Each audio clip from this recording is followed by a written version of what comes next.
Well, that was a mess.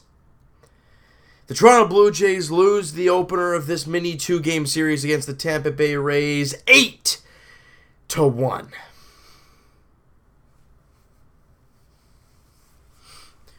The offense doesn't show up, but really, what were they fighting for?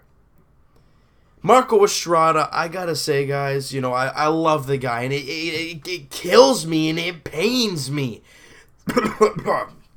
Okay, that was too literal there.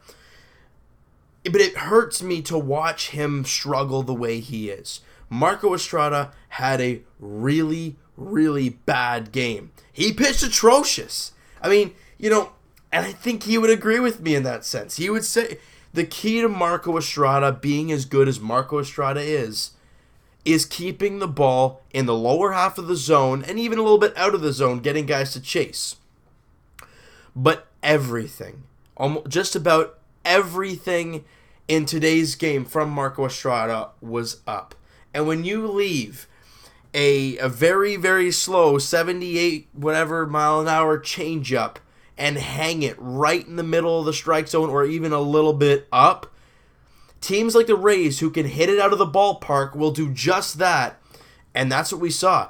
In 3 1/3 innings, Marco Estrada gave up 12 hits, 6 earned runs. It didn't walk a batter, but he gave up 12 hits in 3 innings. This is not the same Marco Estrada that has an opponent's batting average of just over 200. He really struggled. Now I want to say the offense didn't show up either. Well, really, you're down 6-0 after 4 innings. Where's the motivation? There's really nothing. But I wish this team had a little bit oomph like the Houston Astros did way back against the Minnesota Twins, where I think they were down 8-2 or something and came back to win 16-8. Why? Well, you could say they're a young team, they're energy, they're a great young ball club who can battle with the best, and we're a more of a grindy old veteran club, which makes sense. But I just wish they fought a little bit harder. And I'm not gonna say it's 100% this guy's fault, but something I've noticed is Kendrys Morales, guys. And if you guys watch my videos from last year, kudos for sticking around. And also, you guys remember me saying about Justin Smoak, high fastball, low curveball. How you getting him? How's he going to strike out this time? And there were times where I'm with my family. I'm like, high fastball, low curveball. What are you saying? High fastball, bang, strikes him out high fastball. It was just like this every single time. You could predict how it was going to happen. And today, as of late, we've been seeing Kendrys Morales strike out a lot. And today I did the exact same thing as before. I said high fastball. He gets him with a high fastball. Down and in curveball around his ankles. Swings right through it. He is not... And then he's walking to the dugout just... Change your approach then, bud. You're a veteran. You know what you gotta do. We all know you know. Right? Yeah, that makes sense. We know Kendrys Morales can be a good hitter. We have seen it so far. We've seen him play against the Jays and play very well, and he was very good with Kansas City. But he has to learn to adjust to what pitchers are doing to him. And, he hasn't so far. Now, I got to give credit where credit is due. Jacob Faria, the pitcher for the Tampa Bay Rays in this game, did a fantastic job. He mixed his pitches very well. He pitched 6 1/3 innings, gave up 6 hits, 1 run, only walked 1, and struck out 8. He was great. Kept all the Jays hitters off balance. The moment you think the Jays are getting a little rally, nope. Right when they gave up 4 runs and we're down 4-0, the Jays get the leadoff runner, Ezekiel Carrera. We're like, okay, let's get some runs right back. The team has been hitting the ball fairly well of late, or over the past couple of games, been hitting the ball okay. Let's get some runs. Strikeout, strikeout, strikeout, inning over. And it's just, or no, it was strikeout, strikeout, ground out. But nonetheless, it goes 3 up, 3 down after that. They haven't been able to string hits together, and I understand it was 7-1 late in the game. But the Jays had bases loaded, 2 out for Russell Martin. Looking for a clutch hit. not saying a grand slam. I'm saying a gapper clearing the bases. Or even a single scoring 1 or 2. Couldn't do it. Ground out, and then they score 1, they make it 8-1, and that's the rest of the game. The Jays, it's weird. From one day to the next, we don't know which team we're going to see.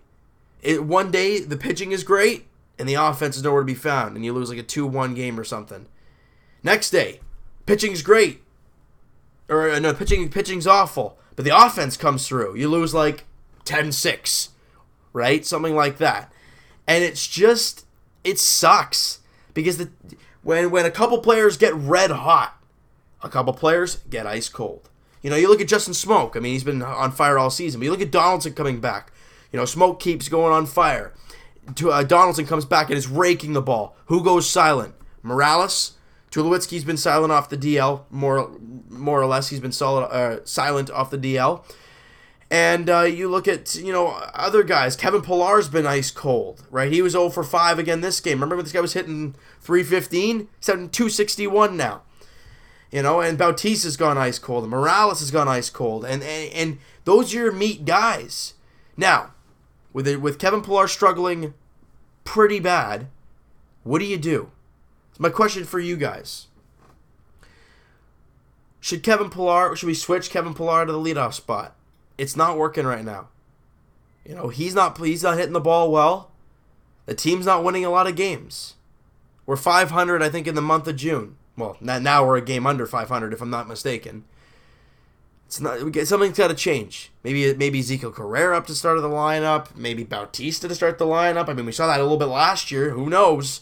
But I think adjustments have to be made. Let me know what you guys think of that, all right? So you know what, guys? That is going to do it for this mess. Hit that like button if you enjoyed my pain. Hit that subscribe button if you guys have not already. Comment down below what you guys think of the game. I mean, do you guys agree with me on the whole Estrada front? Everything is up for him. And that's the problem right now for Marco Estrada. Let me know if you guys agree with me on that. Other issues with the Jays, let me know what you guys think about that. And we'll talk to you guys tomorrow as the Jays look to split this mini 2-game series and stick to one game under 500 because they just can't hit the 500 mark. But they got to win tomorrow. Jake Odorizzi's on the mound for the Tampa Bay Rays. Well, you know what? If we're thinking about the Jays as in they don't know how to hit rookies, well, Odorizzi and a rookie. Maybe you can hit him. Francisco Lariano on the mound for the Jays. Which Lariano are we going to see? That's why we wait, and that's why we see 7 o'clock first pitch. Let's get back in the win column and make us feel happy tomorrow. That'd be nice, because we have an off day the next day, and I don't want to go into that off day having lost 2 in a row. Talk to you guys then.